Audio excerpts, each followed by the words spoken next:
At the special couples dinner, she got up from the table, smiled briefly, as if hiding something that shouldn't be revealed, and walked toward the back doors. A man no one knew followed her. There was no fuss, no shouting, no explanations.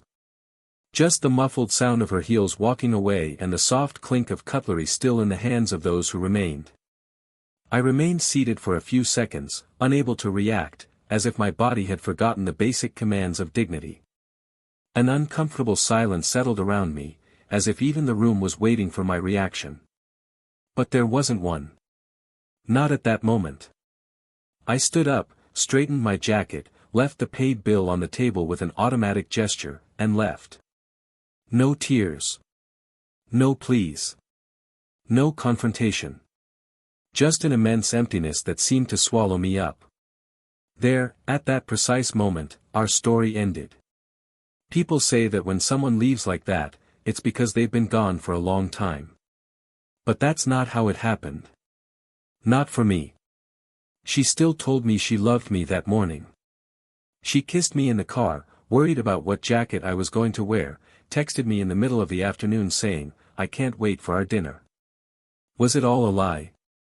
Or did she really believe that while already planning her escape? I'll never know.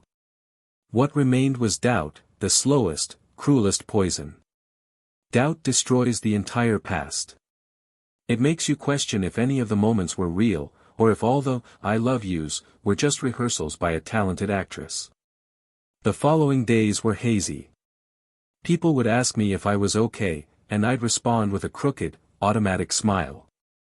Yes, I am, that's life. But inside, I was broken. There was no scene that replayed in my head more than her walking out that door. Sometimes I thought that if I'd chased after her, said something, anything, maybe she would have hesitated. Maybe. But I didn't do anything. Maybe because I already knew it wouldn't work. When someone abandons you without explaining themselves, it's because the decision has long since been made. I was just the last piece to be discarded. The cruelest thing was the silence. No message. No call. Not even an attempt to justify it. Nothing. She disappeared from my life as if she'd never existed, as if our years together had been part of some private delusion of mine. Meanwhile, the world kept spinning, relentless, indifferent. And I, between sleepless nights and mornings with the taste of rust in my mouth, tried to understand when I'd stopped being enough. I wondered if I'd done something wrong, if I'd been too predictable, too stable, too reliable. As if it could be my fault for being what love should be. Months passed until news reached me through the barely suppressed words of a mutual acquaintance. The man she'd run off with left her shortly afterward. He said it was nothing serious. That she'd rushed into things. That he wasn't ready for anything permanent. Generic, empty, cruel words, but they said it all. She, who traded stability for vertigo, ended up alone, bearing the weight of her own choice. And for the first time, I felt something other than pain, pity. Because I knew she wasn't evil. She was just weak. Weak in the face of the illusion of a new love, unable to perceive that true love, the silent and steadfast kind, is what sustains her when passion evaporates. I moved on with my life, even without quite knowing how. I learned to listen to myself more. To accept silence as company. Until a new gaze met mine. A calm gaze, unhurried, without empty promises. Someone who arrived slowly, respecting the wreckage I still carried. She didn't try to fix me, she just welcomed me. And that's when I realized that peace can be more precious than any unbridled passion.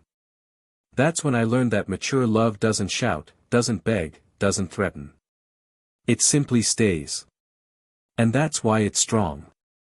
Some time later, she reappeared. The one who left without warning. She arrived with red eyes, slumped shoulders, and a trembling voice.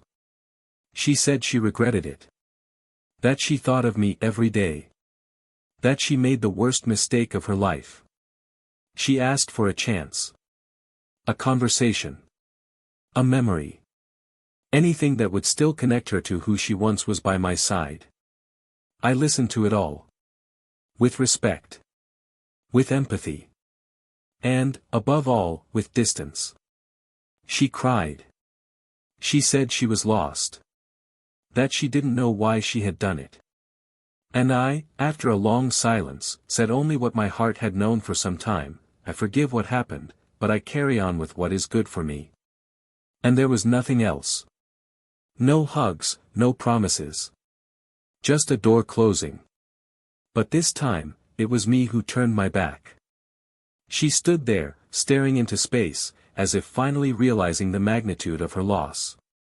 And there, in that moment, everything changed. She began to live with what she chose. I, with what chose me. But that's not where the story ends. Because what she didn't know, and what she would discover shortly after, is that the love she spurned, the one she abandoned in a silent dinner, bloomed in ways she never imagined. And the moment she saw with her own eyes what she had lost, that was when, for the first time, regret stopped being a word and became an open, living, throbbing wound. What did she see? Well, that's the part of the story that hasn't been told yet. Welcome to the channel. Here, we do not romanticize or support any type of betrayal. The stories you will hear are fictional, but they carry a profound truth. Betrayal corrodes, destroys bonds, and leaves scars that time doesn't always erase. Each narrative is an emotional portrait of what is lost when we choose to deceive those we love. Get ready, because what you're about to hear is strong, realistic and deeply shocking. Good story. They met on a random afternoon, like so many couples who begin without promises or pretensions. His name was Daniel, hers Emily. With a calm demeanor and eyes that spoke more than any words, he worked as an analyst at a technology company. He was discreet, observant, one of those men who speaks little but listens deeply. Emily, on the other hand, was light-hearted and expressive, full of life and desire, but also with a sensitivity that sometimes suffocated her. When they first laid eyes on each other, it was as if time had opened a crack for two worlds, silently mismatched, to meet. They didn't complete each other in the romantic sense of the word, but they balanced each other. And perhaps, in the beginning, that was precisely what brought them together, the comfort of being at peace with each other. Their relationship grew slowly, without cinematic scenes, but with that quiet beauty few perceive from the outside. They were those couples who exchange silent glances and understand each other, who know what the other needs without needing to be said.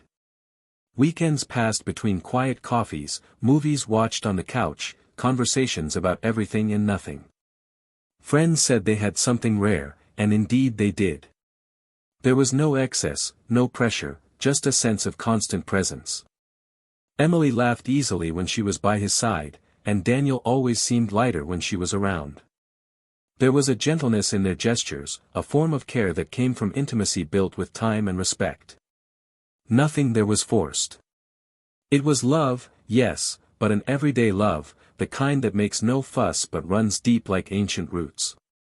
They lived in a two-bedroom apartment in a quiet neighborhood, where mornings were filled with the smell of coffee Daniel religiously brewed before work and evenings ended with the sound of Emily's voice reading aloud from her favorite books.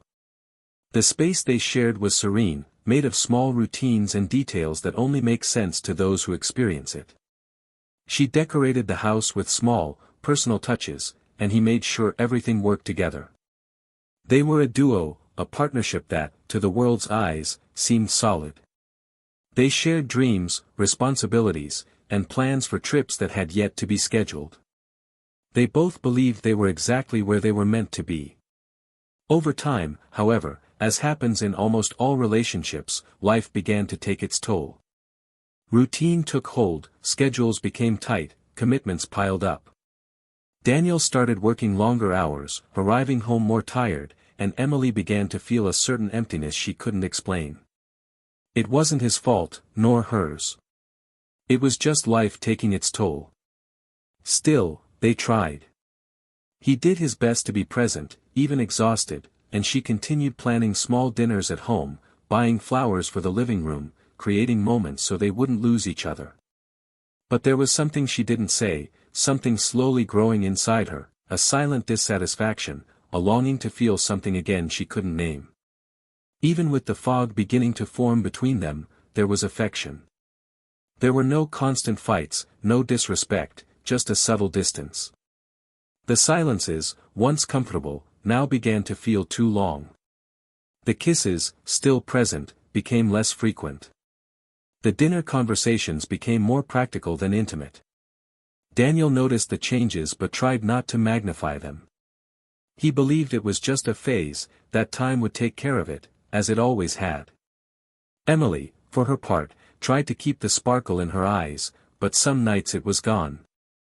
And yet, hand in hand, they still went for walks on Sundays, bought groceries together, laughed at old jokes. Each other's presence was still a comfort, but now tinged with a slight discomfort no one dared to name. Their closest friends continued to see them as an admirable couple. That couple that inspires stability, that makes what so many struggle to achieve seem effortless. When they were in public, there was a subtle harmony between them, as if years of living together had taught them to respectfully occupy each other's space. But only those who truly love know when something is changing. Daniel noticed a certain haste in her gestures, a gaze that began to wander in different directions, even when she was there, physically beside him. And Emily, even though she didn't know exactly what she was searching for, felt something dormant inside her that was beginning to awaken. Maybe it was just a desire to feel something new, maybe it was just a fear of sameness, or maybe it was something deeper, something she couldn't yet understand. He loved her. There was no doubt about that. It was a calm love, a love that preferred to care rather than impress. He was the kind who paid attention to details, who knew the day of her hardest test, who texted her to ask if she'd eaten, who remembered dates she'd forgotten. Emily valued this, but over time, she began to wonder if it was enough. Not because of him, but because of a desire that grew within her to feel alive again, to feel butterflies in her stomach, to have stories to tell. It was as if she'd begun to look at life through the window of a moving train, wanting to jump out and run free, aimlessly. Still, they continued. In Sunday lunches with their families, in smiling photos on social media, in birthdays celebrated with simple cakes and knowing glances. Daniel was never a man of grand gestures, but his presence was constant. When she was sick, he cared. When she cried, he listened. When she was silent, he respected her. Emily knew this. She knew how lucky she was, how rare it was to find someone who simply stayed. But the human heart is full of traps. And sometimes, knowing isn't enough. You have to feel. That year brought subtle changes. An invitation to an event here, a new friendship there. Small decisions that seem insignificant, but which, added together, shape the path ahead. Emily began going out more alone, attending groups that didn't include Daniel, seeking new references to understand herself outside of the relationship. And he, believing in their love, remained there, unaware that, little by little, she was beginning to construct an identity that no longer included him. It was as if she were trying to prove to herself that she could still be someone other than his wife. None of this was spoken between them. Silence, once again, reigned, a comfortable choice for those unwilling to face pain. They still made plans. They still smiled in photos. They still loved each other, each in their own way. But something was already changing. And although neither of them knew clearly what was to come, fate had already begun to silently draw the breaking point. Life, sometimes, doesn't shout. It whispers. And in that moment, that's what happened. A slow, almost imperceptible whisper, laden with omens. Love, even strong, when unnurtured, begins to fade. And when that happens, it's not always hate that follows. Sometimes, it's simply oblivion. The loss of connection. The absence of meaning. Daniel, still firm, still hopeful, believed in rebuilding. Emily, torn between old affection and a new restlessness, began walking in another direction, unaware that each step she took her away not only from him, but from everything they had built together. And then, the invitation to the special dinner arrived. An elegant event, reserved only for couples, hosted by close friends. The perfect opportunity, they both thought, to reconnect, to remember why they started all this. They chose their clothes carefully. They exchanged sincere compliments. They laughed, albeit with a touch of nostalgia. There was affection in the gestures, the looks, the words. As if, for a moment, everything was back in place. But what neither of them knew was that night, the love that seemed only dormant would face its greatest test. And the story they seemed to be writing together from the beginning would take a turn that would forever change who they were, and who they could have been. That night, the special dinner seemed well-timed. Daniel believed it might be the right moment to rekindle what had somehow been lost between them. Emily, though overcome by a mixture of anxiety and silent guilt, accepted the invitation with a restrained smile. They got ready together, but there was something different in the air, something almost imperceptible, a subtle tension that hovered over every gesture. Daniel, trying to dispel any premonition, looked at her with a tenderness that still stood the test of time. She, in turn, frequently looked away, as if his eyes were mirrors reflecting the doubt gnawing at her insides. The walk to the restaurant was marked by light conversation, full of pauses. They talked about the traffic, the weather, trivialities. Neither of them had the courage to touch on what, deep down, they knew lay between them, a chasm that grew silently. The restaurant dining room was full, illuminated by a soft, yellowish light. The tables decorated with candles and discreet arrangements created a romantic atmosphere, ideal for couples who still believed in love. Daniel watched her hands on the napkin, delicate and restless, and thought of how many times those same hands had safely intertwined with his. Emily feigned naturalness, but her heart was pounding. Each affectionate gesture from him seemed, somehow, to amplify the guilt she'd been carrying for the past few days. Dinner began with shy laughter and memories of past trips, but the conversation soon lost its spark. Daniel felt something was off, and his attempt to feign normalcy only made it more obvious. Still, he tried. He tried to look at her with the same love as before, tried to believe there was still time to rescue what was falling apart between their fingers. In the last few months, Emily had changed. Not abruptly, but in ways that only those who truly love can perceive. Her messages became less frequent, her smiles shorter, her hugs quicker. Daniel didn't want to believe this was the beginning of an end, but instinct was starting to scream inside. He remembered nights when he'd wake up and not feel her beside him, mornings when her good morning came late, and afternoons when she seemed lost, distant. She'd say she was tired, overwhelmed, and he, out of love, accepted it. He never wanted to watch, never wanted to control. He believed that true love needed space, trust. And perhaps it was precisely this trust that blinded him to what was happening before his eyes. In the days leading up to the dinner, Emily had met a few times with someone she'd recently met through mutual friends. A charismatic, talkative man with a look in his eye that told him he knew exactly what to say. There was no planning, no premeditation. It began with simple conversations, unpretentious messages, and quickly turned into something more. Emily found herself enveloped by an energy she hadn't felt in a long time. Her heart raced, adrenaline surged, and her guilt was drowned out by the intoxicating feeling of being desired.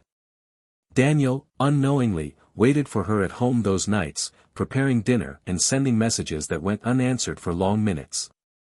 When she returned, she brought with her a different scent and a gaze that avoided his. Still, he embraced her with the same affection as always, believing that love was enough to heal what could not be named. During dinner, Emily pretended to listen as Daniel talked about a trip he wanted to take with her, a fresh start, an attempt to reconnect away from everything. She smiled, but inside, her stomach tightened with discomfort. His words, full of love and hope, hit against an invisible barrier she herself had erected. She wanted to tell the truth, to confess what she had been hiding, but fear of his reaction, of the ultimate loss, kept her silent. The waiter poured the wine, and they toasted. A silent toast, with gazes that never quite met.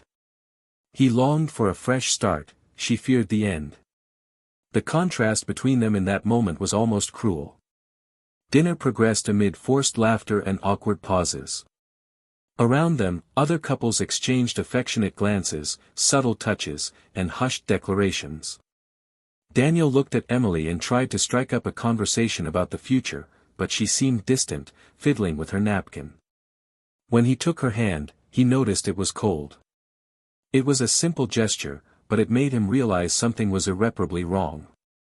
For the first time, the silence between them wasn't the silence of those who understand each other, but of those who no longer know what to say. Even so, he took a deep breath and remained calm. Something ached inside, but a voice insisted that everything would pass. He didn't know that, at that very moment, the end was already being written. Emily glanced at her watch frequently. She seemed anxious, restless, as if waiting for something. Daniel noticed, but pretended not to notice. The waiter brought her dessert, and she barely touched it. She said she wasn't feeling well. He asked her if she wanted to leave, concerned, but she replied that she needed a minute, just one. She stood up, straightened her dress, and walked toward the back of the room, promising to return soon. He watched her walk away between the tables and felt something inexplicable in his chest, a premonition. He tried to ignore it, but the discomfort grew with every second it took her to return.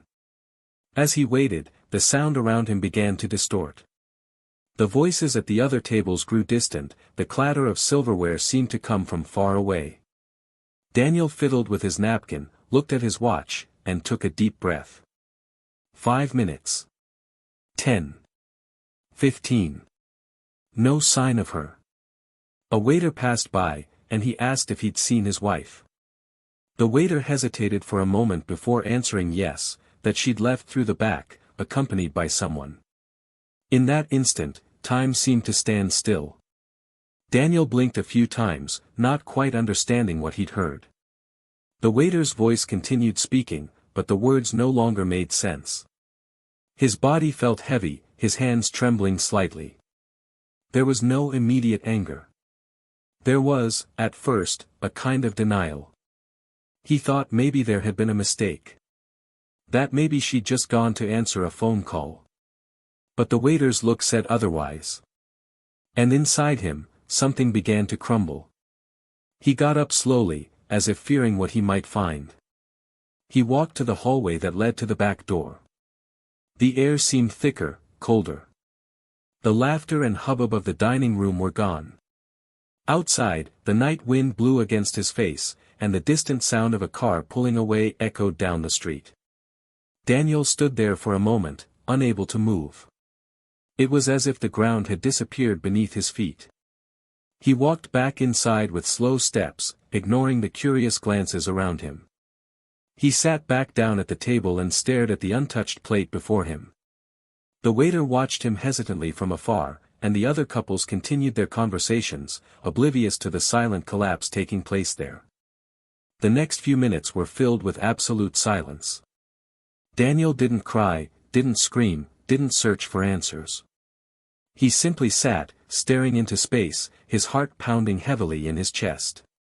When he finally stood, he placed the money from the bill on the table, straightened his jacket with almost absurd calm, and walked outside. Each step seemed to weigh a lifetime. The night was cold, but he didn't feel it. Everything inside him was numb, anesthetized.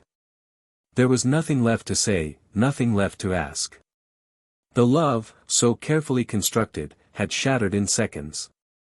And yet, he didn't know that this would be just the first of many wounds. Because, behind that betrayal, there was still something he didn't know. Something that would transform not only the pain he felt, but the way he viewed everything they'd experienced. And the silence of that night, which seemed like the end, was only the beginning. In the days following dinner, the silence was absolute. Emily didn't text, didn't call, didn't seek any justification. Daniel, though devastated, didn't try to contact her. It was as if, in that moment, any words were too small compared to the choice she had made. The days seemed empty of meaning, and the drawn-out hours carried the weight of absence and everything that had been ripped away without warning. The betrayal hadn't just been a breakup, but an internal fracture, something that affected his perception of himself, of his memories, of reality itself. The pain came not just from the loss, but from the collapse of everything he had believed in and protected so carefully. For years, he had built a home with her, a history, a solid foundation that, in the blink of an eye, had become ruins. Emily, meanwhile, plunged into a silent spiral of guilt and confusion. The choice that had initially seemed liberating now proved devastating. The man she'd run away with, captivating and self-assured, soon revealed a side she hadn't seen, or perhaps hadn't wanted to see. He was charming when he wanted to be, but shallow. His words, once sweet and convincing, became cold and practical. A few days after dinner, he simply said he didn't want complications, that what they'd shared was light, casual, and that it made no sense for her to expect something he'd never promised. Emily was shocked. She tried to reason, to understand, to at least ask for honesty. But he looked at her with indifference, like someone who sees a mistake and is unwilling to fix it. The messages dwindled, the meetings evaporated, until there was nothing left. And what was left was only her, alone, stripped of any justification, facing a reality she herself had brought about. Time passed, slow and merciless. Daniel gradually returned to his routine. Even though his heart was scarred, there was something inside him that refused to be defined by pain. Emily's absence was sometimes deafening, but he refused to sink into mourning. He began leaving the house more often, accepting invitations he'd previously declined, and meeting new people, cautiously, unhurriedly. Until he met someone. An encounter without promises, but with a different outlook. A serene woman, firm-spoken and comforting in her presence. Nothing about her reminded him of Emily, and perhaps that's why Daniel felt safe with her. They began with simple coffees, discreet walks, and got to know each other with the care of someone who has already understood the weight of trust. When Emily sought him out weeks later, he seemed like a different person. His eyes were dull, his words heavy. He asked to talk, said he needed to see him. Daniel hesitated, but accepted. He arranged to meet at a discreet cafe and arrived early, as he always did. When she entered, she seemed weighed down by months of regret. She sat silently, staring at the cup of tea in front of her, and took a while to speak. He said he had made a terrible mistake. That he had acted on impulse. That he had confused desire with love. That he had let the glow of something new overshadow everything they had built together. He spoke of the days following dinner, of how she had been dumped shortly after, and of how loneliness had hit hard. He said he remembered him every day, that he still dreamed of his voice, of their breakfasts, of the way he looked at her as if the world had stopped. Daniel listened in silence. His face serene, his heart steady. There was an ambiguous feeling within him, compassion at seeing her so destroyed, but also a clear, irretrievable distance. When she finished, his eyes brimming with tears, Daniel responded calmly but definitively. He said he forgave her. That he harbored no hatred or anger. But that now he was continuing with what was good for him. Emily cried. She begged to start over, to try again from scratch. She said she now knew what truly mattered. But he remained steadfast. Not out of revenge, not out of pride, but because he had learned that love requires constant nurturing, and that there are mistakes that, even when forgiven, cannot be undone. The conversation ended with a long, silent hug, and she left, knowing that, in that moment, she had lost the love of her life. Weeks later, the unexpected happened. Emily was invited to a mutual friend's birthday party, a small, informal gathering with just a few people. She almost declined, but decided to go. When she arrived, she didn't expect to find him there. And even less expected to see him with someone. When her eyes crossed the room and saw him smiling, with that calm smile that had so often been hers, something inside Emily broke. Beside him, a woman held his hand. It was the same woman he had briefly mentioned at their previous meeting. Emily couldn't look away. The world spun slowly as she tried to process what she saw. He looked happy, not in a theatrical sense, but with a likeness she hadn't seen in a long time. It was a different Daniel. Healed. At peace. She tried to stay away, talking to other people, feigning naturalness. But her body trembled. Her heart raced. Her mind raced back in time, replaying everything they had experienced, every choice, every silence, every ignored gesture. She could no longer hear the music, nor the voices around her. Everything revolved around that image, him, with another woman, experiencing the love that, for a time, was his. At one point, they both passed near her. Daniel greeted her kindly, a polite smile, a brief wave. And he continued on. Emily felt her legs give out. She had to leave. She went outside and sat on the curb, panting. That scene was like a punch in the gut, not out of jealousy, but out of something much deeper, the definitive realization that she had lost something precious. That what she had destroyed with a thoughtless act could never be rebuilt.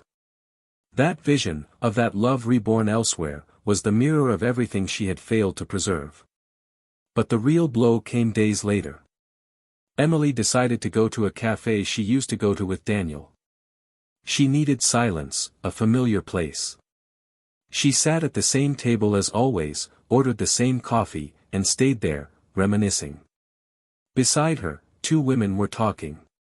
One of them began to talk about a scene she'd witnessed in a park a few days before, a man and a woman playing with a child, laughing, spinning around on the grass, as if they were a small family. Emily listened without paying attention, until the woman described the man. Tall, serene, with a gentle gaze. Emily froze. The description was all too accurate.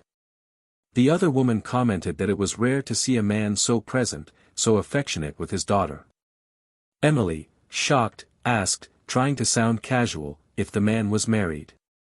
The answer came like a blade. No, they said. They seemed to have just met.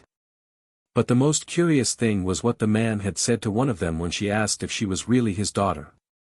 He replied with a smile that the girl was the daughter of the woman he loved, and that he was there to be what her father chose not to be, someone who wouldn't leave. Emily couldn't stay there any longer. She hurried out, her hands shaking, her breathing uneven. That sentence echoed in her head with crushing force. It wasn't just about Daniel moving on.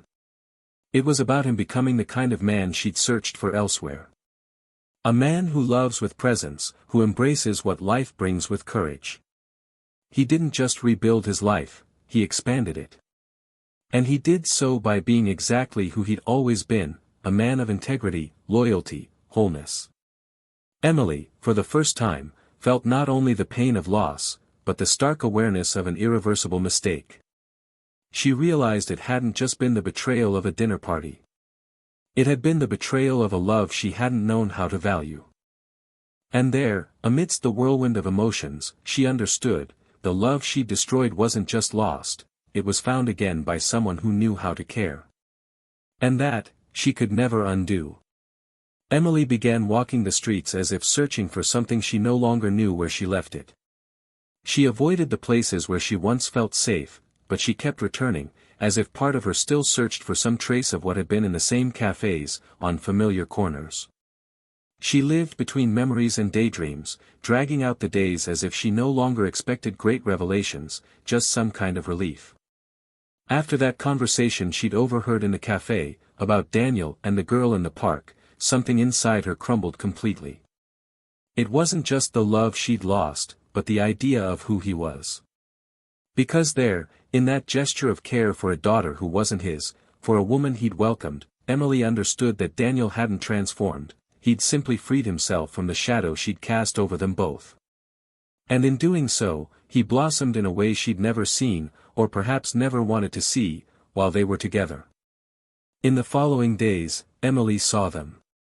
Not by coincidence, but because I wanted her to. She discovered his new routine through social media, the places he frequented, the times he ran in the park.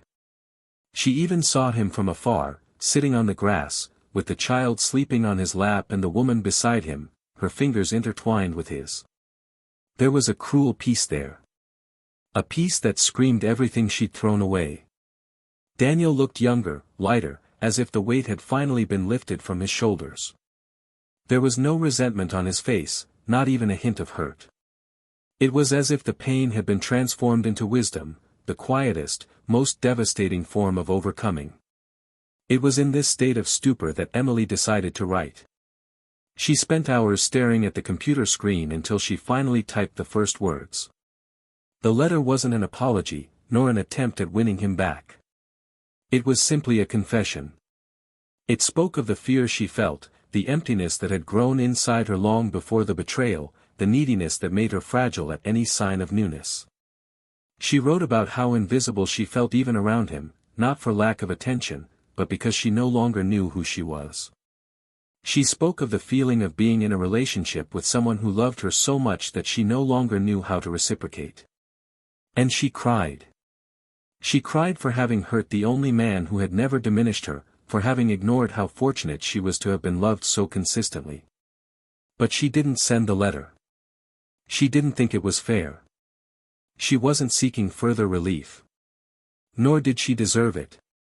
She simply needed to write, as a way to understand her own shipwreck. Daniel's life flowed like a calm tide, without major milestones, but full of meaning. The new woman by his side, Olivia, didn't want to replace anyone.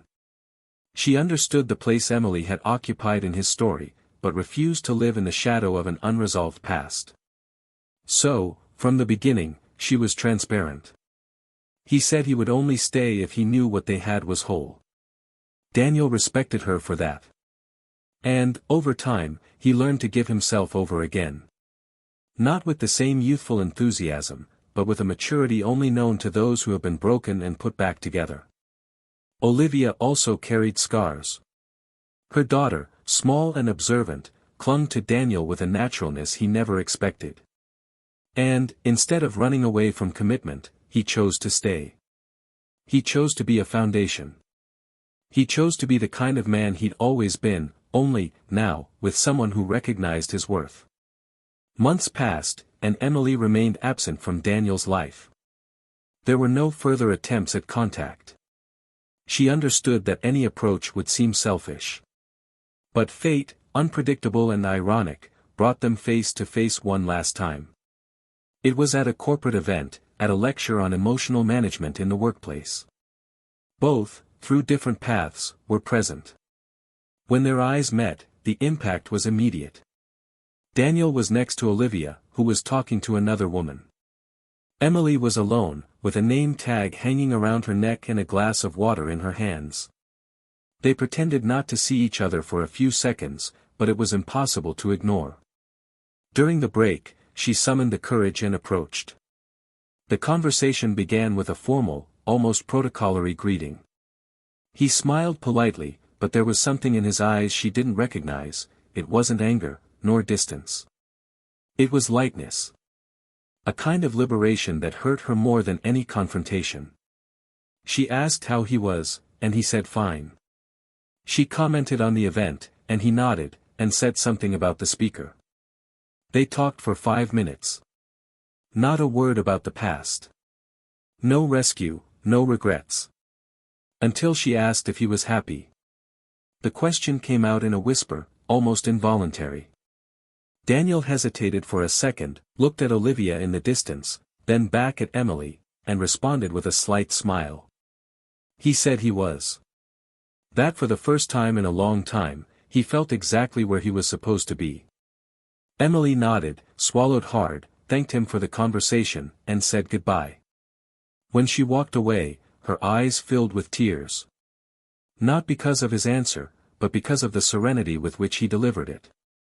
It was as if, in that moment, she understood the true meaning of what she'd lost. He wasn't just a man. It was an entire story, a promise of love that she herself had broken. And the most devastating thing wasn't seeing him with someone else. It was seeing him well. Because the good he'd found, she could no longer offer. That kind of good only blossoms where there is respect, time, and reciprocity. On the way home, Emily walked slowly, as if accepting her own pain as a consequence. The night wind blew against her face, and for the first time, she didn't try to hide. She knew she would carry that regret for a long time, perhaps forever. But she had learned, albeit in the worst possible way, that love doesn't survive when one side chooses to turn away. That love requires presence, conscious choices, a willingness to stay even when the urge to flee arises. What she destroyed wasn't just a relationship, it was the chance to be part of a story that could have lasted a lifetime. Daniel, watching her leave, felt a brief pang of sadness, not because he still loved her, but because he remembered who he had been with her. It was like watching the final scene of an old movie that had once made him cry, but now only left a distant memory. Olivia approached, held his hand, and asked if everything was okay. He answered yes, sincerely. He knew the past was finally at peace. Because sometimes, loving is also knowing how to let go. And forgiving, even without forgetting, is an act of self-love. Emily went on her way with a heavy but lucid heart. And Daniel went on his with a heart at peace, beside someone who knew how to recognize it before it was too late. Emily woke up late on weekends. Not out of laziness, but because the mornings had become too heavy to face early. She was living alone in a smaller, quiet apartment with white walls and impersonal furniture. It was as if everything around her had been designed to hold no memory, no trace of a previous life. She had good days, it was true, when she could accomplish her tasks, smile in casual encounters with colleagues, participate in meetings without betraying the restlessness behind her eyes. But on bad days, any simple gesture, any phrase heard on the radio, any couple passing hand in hand on the street, was enough to shatter the control she struggled to maintain. On those days, loneliness was almost physical, an invisible body that lay beside her at night, that accompanied her in the kitchen, that sat beside her on the sofa. And it wasn't just his absence, but the absence of herself, of the woman she was and that, somewhere along the way, she chose to leave behind. Daniel, on the other hand, was experiencing a period of reconstruction. But not the desperate kind that comes from the need to prove oneself above all else. It was an organic, silent reconstruction, made of small habits, new routines, and sincere affection. He no longer needed to look back with anger or resentment. He had transformed pain into understanding, and from it he drew strength to remain firmly grounded. Olivia, with her direct manner and easy laugh, reminded him that love could also be light, that love doesn't always have to come with scars, that there are affections that heal. The girl, Olivia's daughter, grew ever closer. She had a habit of calling him to see the drawings she made, running to him with open arms when she came home from school, and whispering secrets that only they could understand. That unexpected and sweet coexistence allowed Daniel to discover layers of himself he had never accessed before. And this distanced him even further from the past, because he understood that life, when respected, rewards with other types of love, deeper, more serene, more true. Even so, there were days of reflection. Not because the past still hurt him, but because the scars left by everything he'd experienced with Emily were real and formed part of his identity. He didn't erase the memories, but rather reorganized them in his mind with the lucidity of someone who understands that pain is part of the construction, but doesn't define the destiny. Sometimes he'd look at his own reflection and wonder what it would have been like if she hadn't left. But the question no longer came with bitterness, but with a kind of silent gratitude. Because everything that came after was born from that breakup, from that pain that seemed like the end, but ended up being a point of new beginning. There were no more unanswered questions.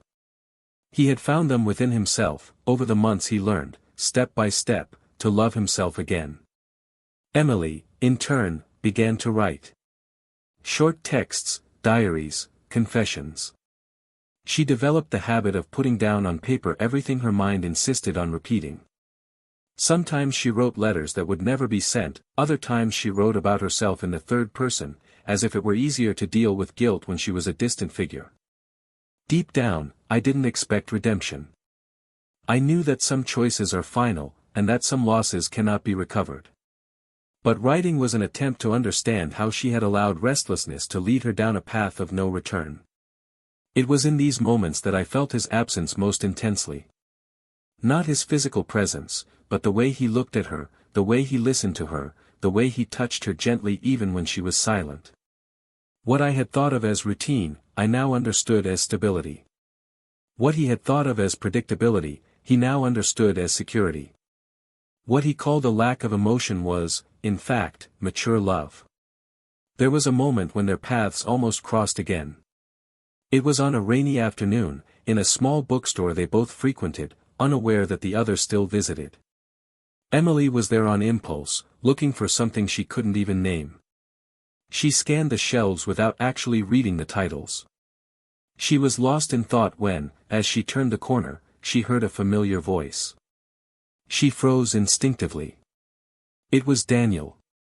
He was talking to the clerk about a children's book, laughing gently, talking about a gift for the little girl. Emily didn't have the courage to reveal herself. She stood there, leaning against the bookshelf, feeling her heart race in a way she hadn't felt in a long time. When he walked away, she took a deep breath and started walking again, but she couldn't help the emptiness that settled over her. That man was the same, and at the same time, completely different. It was the Daniel she knew, but now more whole, lighter. And that store, which had once been a place of happy memories, began to ache. The awareness of what she had lost became clearer every day, not out of obsession, but because life, with its subtle way of teaching, placed mirrors everywhere. Emily found traces of Daniel in the gestures of strangers, in the dialogues of films, in the pages of books they had once read together.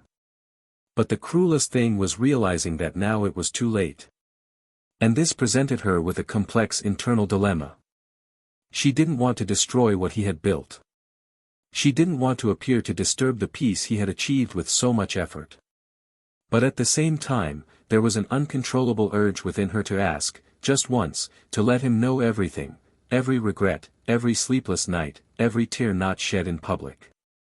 Not to change anything, but so that, perhaps, he would know that it wasn't just her who had left. That, deep down, they had both lost themselves in the process. And that, in a way, she had been abandoned too, by herself, by her impulsive decisions, by the fear of staying. Daniel remained oblivious to these thoughts. He had learned not to cling to what he couldn't control. Olivia was a constant presence, and the bond between them grew stronger every day. There were no more comparisons to the past, no more haunting ghosts. The relationship was alive, present, real. They were building something new, where care was mutual, and silence was comfortable, not threatening.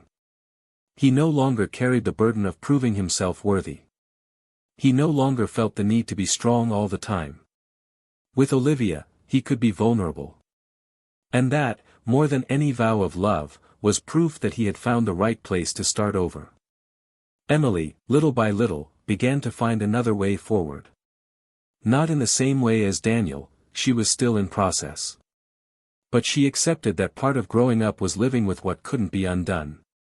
She began to open herself to new relationships, even though she was afraid. She knew love wouldn't come as it had before, and perhaps never would again. But she began to understand that life wasn't about fixing what was broken, but about learning to live with the missing pieces. She no longer looked for Daniel in other people, nor did she expect anyone to save her from what she had built herself. It was a lonely but necessary path. That same month, Emily was surprised by one last piece of news. A mutual friend, one of those who remained with time, casually mentioned that Daniel was thinking about moving with Olivia and her daughter. The company had made a transfer offer, and he seemed excited about the idea of a fresh start in another city, quieter, closer to nature. Emily listened to the news in silence. Her lips smiled, but her eyes betrayed a deep sadness. Not because she wanted him to stay, but because she understood that he, now, would no longer leave anything half done. Wherever he was, he would be whole. And that was what hurt the most, knowing that she had once held this man in her hands and let him slip away as if he were replaceable. It was inevitable that the idea of writing again would arise. Not to ask for anything, but as a farewell. A silent farewell. He put the words on the paper carefully, as if caressing something fragile. He said he finally understood that love isn't adrenaline or butterflies, it's presence, respect, a meaningful routine. He said he admired him for everything he built and for who he'd become. And he ended with the most honest sentence he could write, "You were my chance to be truly loved, and I didn't know what to do with it. But today, seeing you well heals me in a way that no attempt to win you back could." He sealed the letter, but didn't send it. He put it in a drawer, next to many others that also never made it. Meanwhile, Daniel continued planning for the future. He made lists of places to visit, schools to visit, details of the move. Amidst boxes and plans, he stopped for a moment, looked out the window, and reflected briefly on everything he'd experienced. Not with longing or regret, but with the clear awareness of someone who knows that everything that had happened had led him to this very moment. The pain, the brokenness, the loss, everything had a purpose. And although there were no guarantees of what would come, he knew he was ready. Because he had rebuilt himself without losing his essence, without needing to hurt anyone, simply choosing, every day, to pursue what felt good. The end was approaching, and with it, the definitive reckoning between the past that hurt and the present that welcomed him. Life, finally, was preparing its outcome. And not everyone would be ready to face what would come next.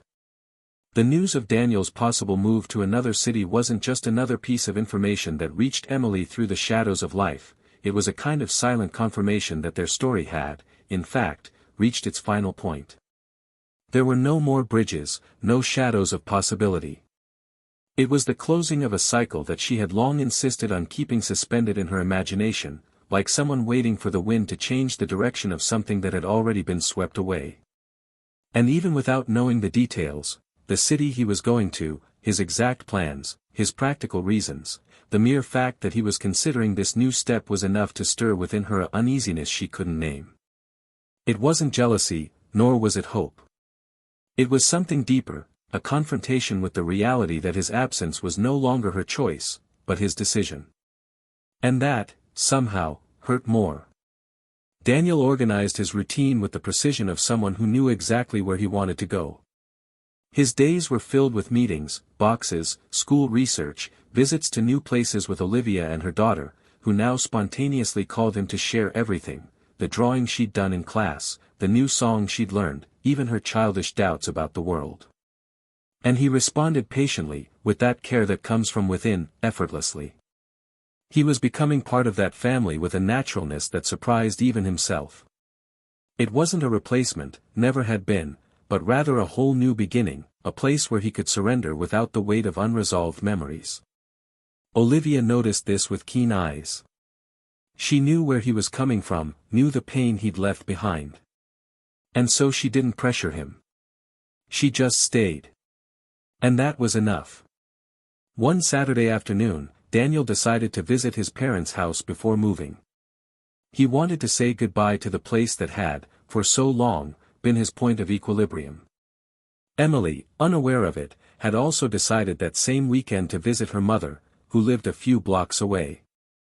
Their paths, unintentionally, crossed again.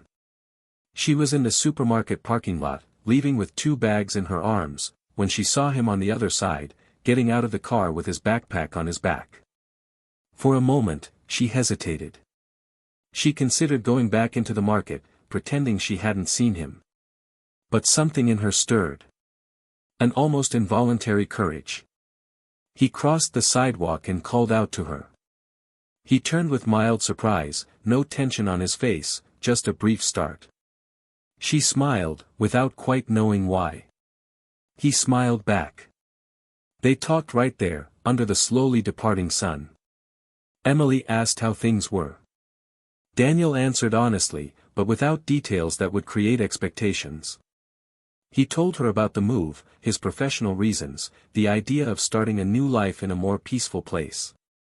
Emily listened silently, nodding. She didn't question, didn't complain. She just listened.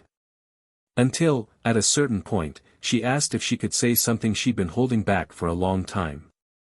Daniel, with the same respect as always, said yes. And then, she took a deep breath, looked away for a second, and when she looked back at him, she said she knew she was no longer part of his life, that she understood what she'd lost, and that she wasn't expecting anything. But she needed to say that, even unintentionally, she still loved the man he'd been by her side. Not to get back together, not to confuse him. But because, for a long time, she tried to erase that feeling out of shame, out of guilt. And now, with everything he'd built, with everything she'd seen him become, she needed to acknowledge that what they had was real, and that she would forever regret not having lived up to it. Daniel listened in silence. He didn't interrupt, didn't look away. When she finished, there was a long pause between them. The sound of cars around them seemed distant, as if the whole world had held its breath. He didn't smile, didn't cry. He just spoke. He said that, yes, their love was real. That she didn't need to question that. That the moments they shared didn't cease to exist because of their ending. But that he was a different person now, with different commitments, different choices. He said he had learned to no longer live in places where he wasn't seen. And that Olivia saw him. That her daughter saw him. And that, in that look, he discovered something he had never truly experienced, the feeling of being needed. And that, in the end, this healed him more than any apology could have. Emily didn't answer. He just nodded, stifling what would become a suppressed sob. And then he said goodbye. No drama, no attempt to prolong the scene. He walked to the car with a firm step, but as he closed the door, he allowed himself to cry. It wasn't the end of a love, because that had already happened.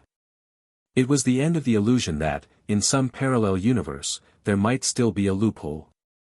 And that ending hurt more than any other. In the following days, Daniel sped up the moving process. He was determined.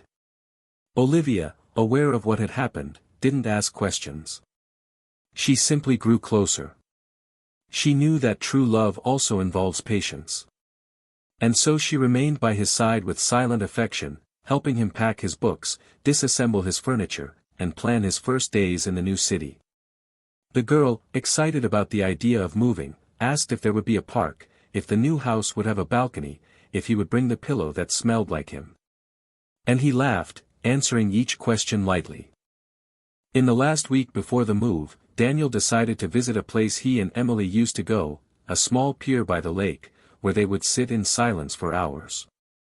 It wasn't nostalgia, nor a desire to relive anything. It was simply a nod to the past, a way to close a cycle with dignity. He sat on the same bench, gazed at the calm water, and reflected, for a few minutes, on everything that had been. There was no more anger. There was only peace. Peace in having been whole, even when he was hurt. Peace in having chosen love, even when it wasn't chosen back. Peace in having found someone who effortlessly recognized everything he had always been. Meanwhile, Emily continued on her path, now in a different phase. She started a writing course, went back to school, joined reading groups, and met people with stories as complex as her own. There was no redemption yet, but there was movement.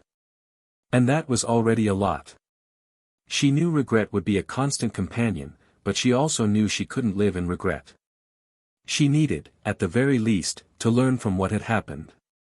And perhaps, one day, she would allow herself to love again, but this time, with more courage, more presence, more respect for herself and those around her. The city, in a few days, would look different. A chapter was closing. And what remained now was what would come next. Because some stories have no return. And they don't need to. Sometimes, the truest love is the one that, even when hurt, chooses to move on without holding a grudge. Sometimes, the hardest lesson is understanding that love, no matter how real, isn't enough to sustain someone unwilling to stay. And when absence becomes a choice, all that remains is to deal with the echo of what wasn't said in time. And, in that echo, learn to hear one's own voice again. On the morning of the move, Daniel woke early, even before his alarm clock rang.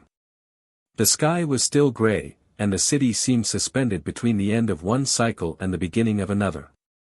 Boxes were stacked around the house, the closets empty, and the paintings already removed from the walls left whitish marks. Olivia slept peacefully beside him, and her daughter, in the next room, still lulled to sleep. He got up slowly, made coffee, sat at the table with a cup in his hands, and stood there, looking at the living room for the last time. There was no nostalgia, but there was reverence. That space had housed his reconstruction, his silences, his new beginnings. It bore the marks of someone who had been broken and patiently put back together. He got up, opened the window, and let the air in, cool and fresh, like a promise of a new beginning. He knew that this city, with all its corners of memories, would now be in the past. And for the first time, there was no fear of leaving. Emily, on the other hand, walked through the hallways of the university where she had enrolled for a new course. With slow steps, she met unfamiliar glances and immersed herself in an environment that, although initially uncomfortable, now offered a kind of silent reformation. She was relearning how to live, but with a different awareness. No longer seeking replacements or momentary relief. For the first time, she was facing herself truthfully. Not every day was easy, and she knew there would still be emotional setbacks, intrusive memories, sharp memories. But there was also a new capacity to listen to herself, to forgive herself silently, to accept that what she had lost was not just a man, but the possibility of a love that is built day by day. The wound no longer hurt as before, but it still throbbed on days when the silence was louder than anything. Daniel calmly loaded the last boxes into the moving van. The girl jumped around, asking when they would arrive at the new house, if she would have a new bed, if she could paint the walls lilac. He smiled. Olivia organized the last papers with the care of someone who knew that newness also demands responsibility. When everything was ready, Daniel took a final walk around the house. He entered each room in silence. He didn't search for memories, nor did he dwell on details. It was simply an honest goodbye. When he left, he locked the door and didn't look back.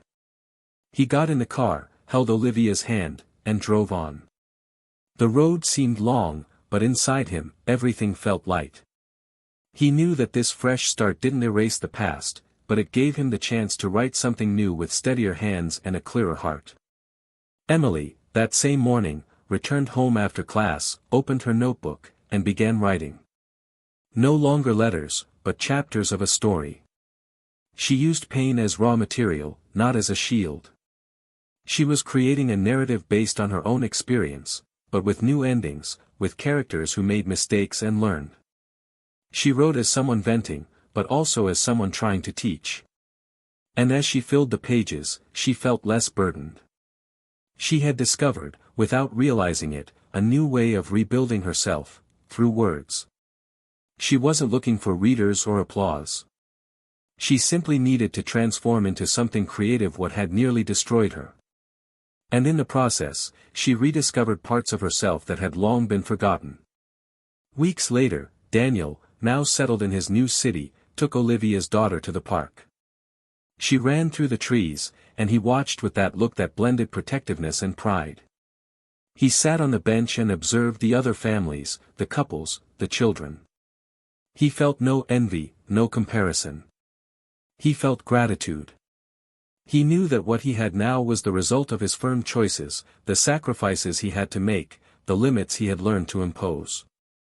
Olivia sat beside him, rested her head on his shoulder, and they fell silent. They didn't need promises or elaborate plans. What they had there was enough, presence, truth, lightness. He had arrived where he never imagined he would be, and that was enough. Emily finished her story on a rainy dawn. When she typed the final period, she took a deep breath, as if exhaling something she'd been carrying for a long time.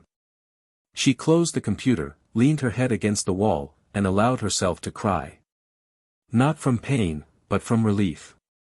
She knew she still bore scars, but now those scars told a story that didn't need to be hidden. They were part of who she had become. And finally, she had stopped waiting for a return that would never come. She was, for the first time, free to move on. Their story ended sooner than expected, but not without purpose. Each, in their own way, learned. Daniel learned that love must be reciprocated, but that his dignity cannot be sacrificed for those who cannot see it. He learned that moving forward is not about despising the past, but choosing to live the present consciously. Emily learned, the hard way, that love is not just a feeling, it is a choice, it is surrender, it is a daily presence. And that by neglecting this, one loses more than a partner, one loses a part of oneself. Olivia, with her quiet firmness, proved that those who arrive with maturity, with respect, with truth, do not need to compete for place with ghosts. And her daughter, still so young, taught everyone that true bonds are not born of blood, but of constancy. Now, we want to hear from you. What did you think of this story? Have you ever experienced or witnessed something similar? Comment below with your opinion, it's very important to us. And if you enjoyed this story, don't forget to subscribe to the channel to see more impactful stories like this. This story teaches us an important and painful lesson. Betrayal doesn't just destroy a relationship, it destroys trust, emotional stability, a sense of worth, and the foundation on which a family can be built. Sometimes, a single thoughtless act is enough to ruin years of complicity. And even when there's regret, there's not always a return. Because love requires care, and once broken, it can't always be rebuilt. May this story serve as a warning and a reflection. The channel does not support any type of betrayal. Here, we defend love built on truth, mutual respect, and loyalty as fundamental pillars for any lasting relationship. Until the next story. And may you always choose the love that lasts.